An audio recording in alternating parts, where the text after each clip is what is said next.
most important resource. Water can be salty or fresh. Salty water is in seas and oceans, and fresh water is in mountains and lakes. We can use only 0.5% of the water. We must be careful, we mustn't pollute water. Water is important for life. We use it to wash, to drink, and the water fills.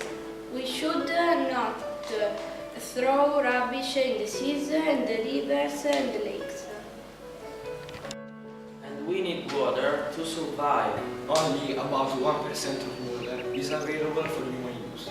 That means most of the water in our home is seawater or frozen water. In Israel, they came up with an invention to turn salt water into fresh water. This allows people like you and me to use the water we normally do not use to survive. In the future, solution like this may be the answer to some in the water problems. We need to use hydroelectric energy. Solutions protect our environment. And the source for energy in other rivers is hydroelectric energy. And water can also be a natural resource for energy. The movement of water can be used to generate hydroelectric energy. This energy can be used as electricity. People used hydroelectric energy in the past. For example, to make windmills for. Experts say hydroelectric energy will increase in the future. To understand water, we need to understand the water cycle. Water from the seas, rivers and lakes evaporates due to the heat of the sun. Wind and iron current carry water vapor upward. As it arrives in areas where the air is colder, it condenses and forms clouds. When the clouds meet colder air, they become heavier and fall on ground for rain. When the temperature is very low, the air turns into snow or hail. The part of the water that reduces to earth in the form of precipitation goes directly into the seas, rivers and lakes. Another part falls on the ground and goes to feed the vegetables. And another part still stagnates on the land, and the heat of the sun evaporates it again. And there is the greenhouse effect. This has a direct influence on the world water supply, on the earth where we live. The greenhouse effect is part of the natural cycle of life. But due to the pollution we create, the world and our water supplies are changing dramatically. And we can see an example of this in our Lake Como. The greenhouse effect is causing alteration in the season, and the weather continues to change.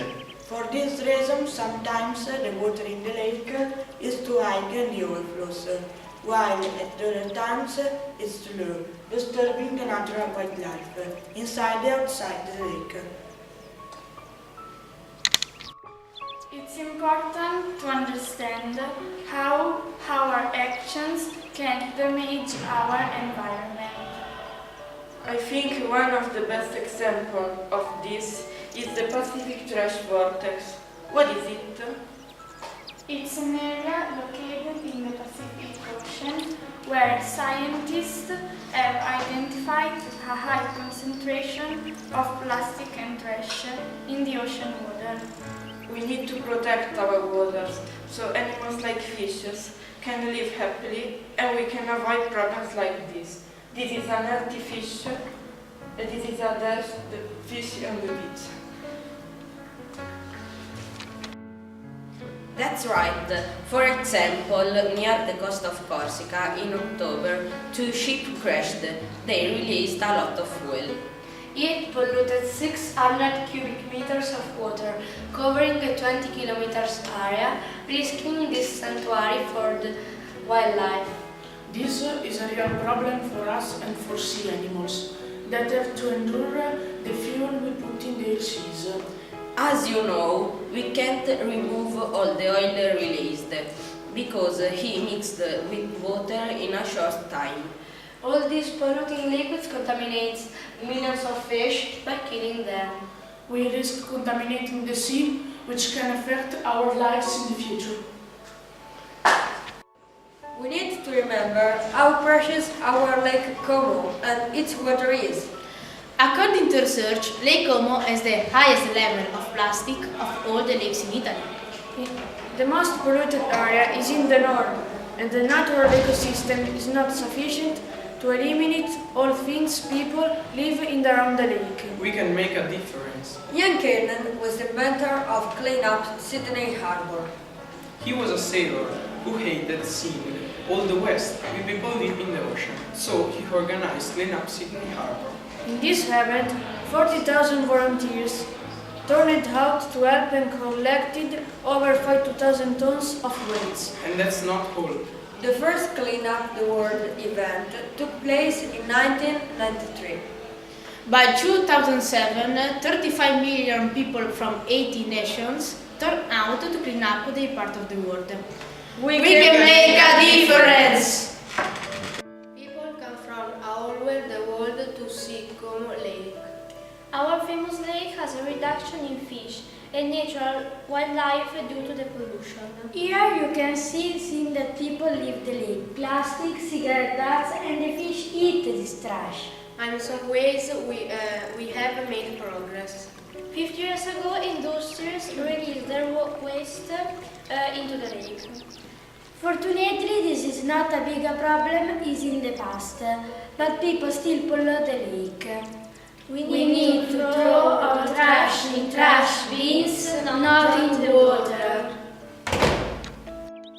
Plastic in Como Lake is a very big problem. Lake Como is beautiful, and it is the deepest lake in Italy. People need to understand that it isn't right to leave plastic on the ground and in the water when they visit it. Experts say that deep in the water there is plastic everywhere. This is a big problem. Sometimes when I go to the lake, I see trash floating on the lake and I see it on its banks.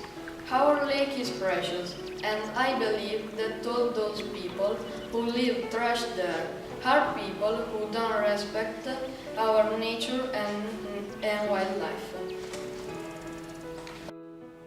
We need to remember that we are lucky.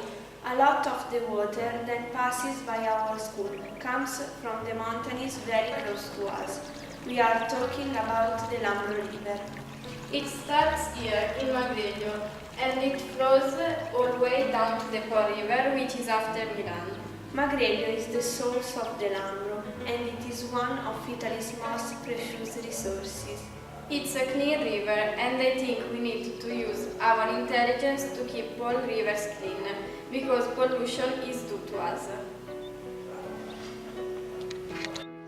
The lake of Segrino. The closest lake to our school is Segrino Lake. It is a considered cleanest lake in Europe. Its waters come from the ground. It has a lot of wildlife, including fish, birds and geese. We are proud of our lake because it's clean and visitors can have fun in the lake without having to pay.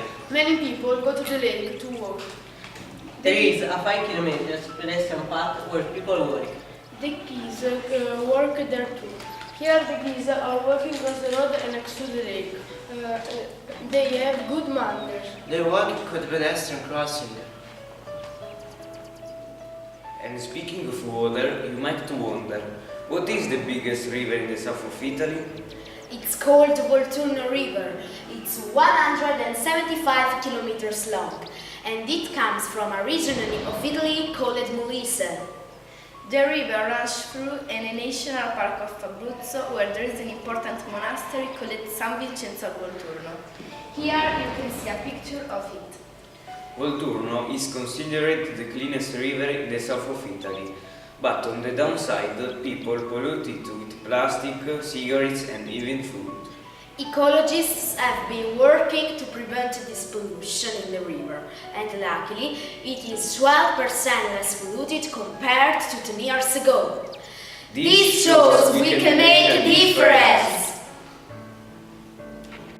Let's look at the water as we use it in Italy for its famous art. Every Everyone knows Leonardo da Vinci. Did you know that many of his artworks were painted with the water in the background? Look at this, the famous Mona Lisa. Many experts believe that the water you see in the picture is of the Adda River. The water in the Adda River comes from the mountains that surround our area, which flows into the Como Lake near Lecco and runs into the Adda. So water is precious for life and art. Leonardo da Vinci used water in his art because water is beautiful. Mountains and rivers are places people love, and they are more beautiful if there is a waterfall. Many artists like Leonardo da Vinci use water to make their art more beautiful. And in Italy, water can be seen in all forms of art. It is our most precious resource.